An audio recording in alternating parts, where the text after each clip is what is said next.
Yan, 200 ang budget ko papuntang palengke sa Tunapuna. Yan ang napamili ko. Di ba? Same thing? Yeah, no kangkong. No kangkong? Yeah, only one, please.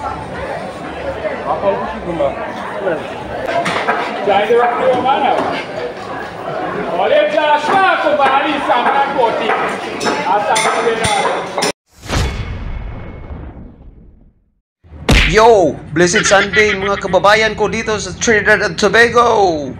What's up?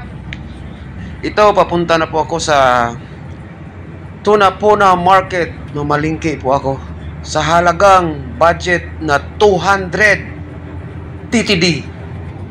Kaya ko kaya yan di budget? Marami kaya akong mabili? Tingnan natin. Punta tayo sa Tunapuna Market. Ciao! Ayan na po ang Tunapuna Market. Nakarating na po ako at yan po ang entrance sa Tunapuna Market. Ayan, as you can see, as you can see agad. Marami talagang tao dyan kasi parang ordinaryo lang yan na palengke dito eh. Parang sa Pilipinas rin maraming gulay, prutas, mga karne, lahat andyan yan. At kung gusto mo talaga makabudget, pumunta ka talaga dyan sa Tunapuna Market. Makaka-budget ka talaga at makakatipid ka. Maraming gulay dyan, parang Pilipinas lang yan. May opo, may ampalaya, may wala lang nga yung kangkong kasi pero meron silang alugbati. Ayan oh, pinili ko yung alugbati isa, binili ko yung isa. 10 lang yan, ang mumura.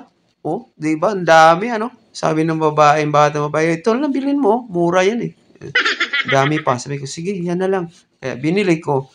At ayun, pumunta na rin ako sa may baka. Bumili ako kasi gusto ko magsabaw. Kasi masarap magsabaw ng baka na may kunting buto-buto. At yun ang inchik ko. Kakilala ko yung inchik na yun eh. Sabi nung may-ari, kakilala mo rin ang inchik. Sabi ko nga sa kanya. Sabi ko, niyaw. Ayun lang talagang nalalaman kong salita ng inchik eh. Kaya bumili ako ng baka tsaka may kunting buto-buto. Sarap yan sa sabaw eh. Yung parang bulalo. Gagawin ko yan mamaya eh.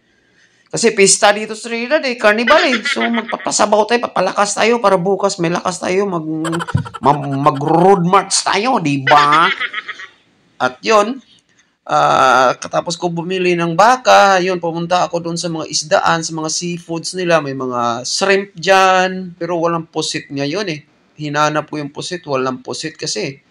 Ang nakita ko, ayan, yung mga bumibiling mga isda, maraming isda. Makikita mo yung mga isda at saka mga hipon. Iba't ibang klaseng isda dyan, nandyan. Parang Pilipinas. Meron nga yung pating dyan eh, binibinta. Shark. So, kung gusto mong kumain ng pating, andyan. Marami yan oh, mga hipon oh. Saka may parang janitor fish dyan. Word nga dito yung market eh. Lahat kinakain eh. Binibinta. Ayan, mura lang bilihin. Oh, may 12. Yan, may 12 na per pound. Tsaka nakita ko kanina yung kingfish. Yung kingfish na nabibili sana ako. Pero wala masyadong kingfish. Sobrang masilan ngayon sa linggo na to. Kasi holiday kasi dito eh. Carnival na eh. Kukunti lang nagbinibinta. So, diyan ako kay Manong. Sabi ko, bilan ko kaya ito si Manong kasi awa naman ko. Tsaka marami sila mga preskong isda. Sabi ko, magkano itong tulingan nong? Sabi niya, 10 lang yan. Sabi ko, 10 lang? Sabi ko, sige, bilan nga ako ng 3. So, ayan, namili ako dyan. Yung tulingan na yan. Binili ko na yan. Umili akong 3, tsaka tagsa 10 lang yan. O, diba saan ka? 30 lang bili ko. 3 binili ko, 30 lang bayad ko. So, di ba napakamura? Mura lang bilihin dito ng sa Trinidad talaga. Ayan o, pinapalinis ko na sa kanya. Maayos naman si Manong maglinis. Bait na yung kausap. Sabi niya, ito, masarap to, presko to. Galing pa to sa dagat kanina. Alam nga naman, galing sa lupa. At saka yan, masarap yan. Sabi ko, oo, yan kinakain namin. Sabi niya, sige, linisin ko maayos. Tsaka pagbili ko niyan, pumunta na rin ako sa gulayan. Pagkatapos, hanap na ako ng gulay. Sabi ko, ano kaya yung gulay? So, naghanap ako, bumili ako ng mga sibuyas, mga luya, bawang, iba-ibang mga gulay. Tsaka, mura lang talaga ang mga gulay dyan. Bumili nga ako sibuyas is 5 piso lang eh. 5 lang talagang bayad ko. Budget ko nga eh, 200 lang eh. Nakabili na ako pala dyan ng baboy. May baboy, hindi ko nabidyuhan yung isang bumili ako ng baboy. Hindi ko nabidyuhan kasi na-busy ako. Mayroon kasi akong kakilala, nakausap ko, so hindi ko na nabidyuhan. Bumili ako ng sibuyas dyan. Ayan o. Ayan o. 5 lang yan. Bali, 2 ang kukunin mo. 5 lang. $5 lang. 5 TT lang babayaran mo. Sobrang mura talaga eh. Kung sa iba kang bibili dyan sa taon, ako, hindi lang mapapamura ka doon sa mahal. Kaya dyan, mura talaga dyan sa Tunapuna. So, mga kababayan, punta kayo dyan sa Tunapuna. Dyan kami mamimili ha. Para makabudget kayo. Tsaka ayan, naghanap na ako ng, sabi ko, ano pa kayang mabili ko? Sabi ko, kumpleto na to lahat eh. Tumabi muna ako, kumain muna ako ng double, tsaka umuwi na ako. At ayan, ipakita ko sa inyo yung Tunapuna. Ayan yung sa harap ng Tunapuna. Diyan kapapasok dyan, yung hininto na Maxi, yung bus na yan, Maxi kaya ang tawag niyan. Yan o, entrance yan o. Diyan ako pumasok kanina. Malaking compound yan. Palengke yan talaga. So diyan kayo pumunta ha.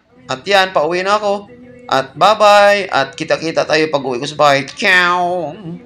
Tapos ayan, nasa bahay na ako. Ayan yung napamili ko. Pinapakita ko sa inyo. Sa halagang 200 lang. So, isa-isahin natin ha. Ayan o, sibuyas. 5 piso lang yan. 5 lang yan. Ayan. Tawag nito, luya. Magkano lang yung 8? Ayan. Alugbate, 10. Magkano na yon? Tapos, iyan. Mura lang talaga. Tapos, ayan, 5 piso. Yung beans, string beans. 5 piso lang yan. Tsaka itong baboy. Magkano lang baboy? 50. 50 ang kuha ng baboy. Bili ko nan 50 titi. Tapos ito, ano to? Ito, baka to. Ito yung may buto-buto. 50 lang rin yan. So, 100 na. Hindi pa umabot ng 200. Hindi pa nabot ng 200. Magkano na lang yun? 130 na. 130 ata. Tapos ito. Isda yan. Magkano yan? 30. 160 na. Yan ang napabili ko. 160. Isda. So, grabe talaga. Budget talaga. May 40 pa akong sobra. Kumain ako doon. Pamasahe ko yung iba. So, yan ang halagang 200 makikita mo. Di ba? Mura.